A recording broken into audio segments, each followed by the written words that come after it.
Bon, la ligne défensive incomplète de cette sélection algérienne. Billiard qui ressort le ballon offert à Islam Slimani qui peut contrôler. Et il a senti bien sûr l'arrivée de Riyad Mahrez. Mahrez qui a un petit peu d'espace face à lui. Riyad Mahrez dans la surface de réparation. La frappe. Riyad Mahrez. Et le petit bijou qui nous est offert par le milieu de terrain de Leicester. Le ballon d'or africain qui vient montrer la voie. On fait d'accord à 0 pour l'équipe nationale algérienne. Et quel chef-d'œuvre! Ouais, la magie de Riyad Mahrez a opéré le très bon travail d'Islam Slimani qui a attendu du soutien avec Riyad Mahrez et, va-t-on dire, dans la position préférentielle du milieu de terrain de Leicester avec ce pied contraire, ce crochet extérieur et cet intérieur du pied dont il a le secret qui va bientôt déposer quasiment à l'INPI Riyad Mahrez. Mais quel but! Et il vient là faire du bien à son équipe. Oh, le 7e but en sélection pour Riyad Mahrez, celui-ci est de la plus haute importance au regard également de cette entame de match. Au moins comme ça les gens qui sont devant la télé peuvent le vivre complètement. Slimani qui est venu presser, gêner la relance de Moukourova. Belkiter qui allonge vers Soudani. Un contrôle manqué par Hilal Soudani. Et honore aujourd'hui sa 40e sélection sous le maillot des Verts. 21 buts inscrits par l'attaquant du Dynamo Zagreb qui, on le rappelle, est en fin de contrat. Et ça, c'est un bon ballon axial avec la remise qui va fonctionner. La frappe, l'égalisation des joueurs de Callisto Pazoua sur cette frappe parfaitement placée de la part de Mahachi.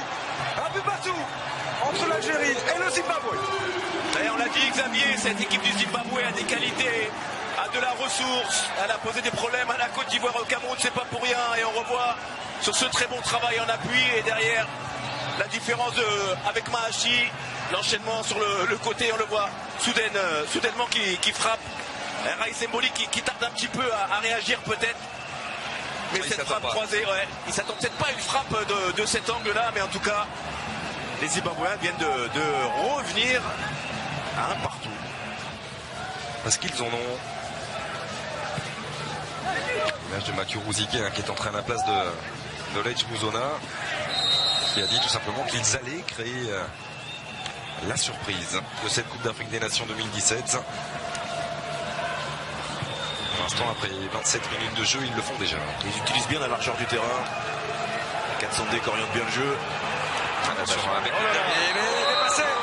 dépassé Mokhtar Belkiter et le point de penalty désigné par Monsieur Wayesa. Ouais, c'est logique hein, parce que depuis en plus début du match, Serra fait beaucoup de misère sur le côté gauche en 1 contre 1. Il insiste sur Belkiter qui est un petit peu en difficulté, qui vient malheureusement commettre l'irréparable sur son 1 contre 1, on le voit. Il est sur ses appuis à un moment donné justement. Il faut que Belkiter puisse s'arrêter et ne pas commettre la faute. Il n'a pas eu le soutien nécessaire aussi de la part de Riyad Mahrez pour essayer de récupérer le ballon et faire une prise à 2. Et derrière Serra en 1 contre 1 très rapide qui est obligé de percuter, et Belkiter qui commet cette faute qui risque de faire des dégâts. Et la concentration de Niacha Mouchekwi qui est en train de faire le vide pour tenter d'aller tromper Raïs Mboli. Attention, Goulab qui est dans la surface de réparation. Il va faire un petit peu la police. Monsieur Wayesa, l'arbitre central éthiopien. Zera, c'était pas la première fois qu'il venait faire la différence dans son couloir. Il va falloir travailler peut-être un petit peu plus défensivement dans les couloirs algériens. Mouchekwi face à Raïs Mboli. Et le contre-pied. Le Zimbabwe qui prend l'avantage et qui met 2-1 face à l'équipe nationale algérienne. Ouais, sacré coup de tonnerre sur le plan du résultat, même si sur la forme c'est pas immérité. Les Zimbabwéens qui depuis l'entame de match font des choses très intéressantes, sont cohérents sur le plan offensif. On l'a vu par l'intermédiaire notamment de 400D qui élargit bien le jeu. Et cet homme sur le côté gauche qui fait des misères aussi. Becerra qui a compris qu'il avait pris le meilleur sur Belkiter, provoquer ce penalty et derrière permettre au buteur maison, après la sortie de Musona, Mouchekwi, d'aller tranquillement battre Raïs Mboli. Oui, on a parlé, pointé du doigt les soucis dans le secteur défensif. Non, mais c'était pas loin d'être dangereux tout de même sur Adlem Guedioura, même si c'était sous les yeux de Monsieur Voyer ça.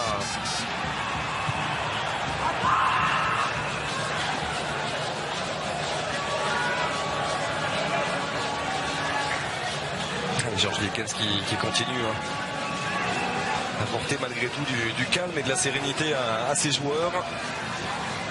Il reste du temps, il ne faut pas paniquer. On est frustré, mais il faut rester concentré. Il y a encore du temps pour revenir dans un premier temps à 2-2 pour les Algériens, tout en restant rigoureux défensivement, évidemment. Allez, attention à l'erreur de Mefta avec la frappe, premier poteau encore une fois. Le grand, l'immense Raïs Mboli pour préserver les chances algériennes. La frappe de Katsandel, c'est juste à côté. Allez, Raïs Mboli, oui, il peut en vouloir, hein. Il peut en vouloir à Mefta. Il a failli mettre son équipe dedans avec ce geste superflu d'un défenseur. Et derrière, malheureusement, Malagila a complètement oublié. C'était Kamabia qui était seul dans la défense algérienne. Et le contre mené par Marez, la frappe de Marez. Et ça passe sous le ventre de Boukurouba. Et l'Algérie est récompensée de ses efforts en deuxième période. 2 buts partout entre les Fennecs et le Zimbabwe. Mais c'est grandement grâce à Raïs Mboli qui a préservé les chances algériennes dans ce match. Oui, ils vont pouvoir dire un grand merci. On a vu même des attitudes d'Aïssa Mandi quasiment en remerciant on ne sait qui, mais on a vu encore avec cette frappe de Riyad Mahrez, on est passé du 3-1 pour Zimbabwe au 2-2 et pour le moment ça permet aux Algériens de souffler. Défenseur de Ferdinand qui allonge vers Islam Slimani. Katsandé est toujours là. Biliat. C'était compliqué, intervention à Issa Mandi. Ben Taleb avec Yassine Brahimi qui va bien fixer pour écarter vers Fawzi Goulam. Le centre de Goulam, premier poteau. Encore une bonne intervention défensive de la part du Moroïwa. Et c'est terminé. C'est terminé, on en restera là 2 buts partout entre l'Algérie et le Zimbabwe.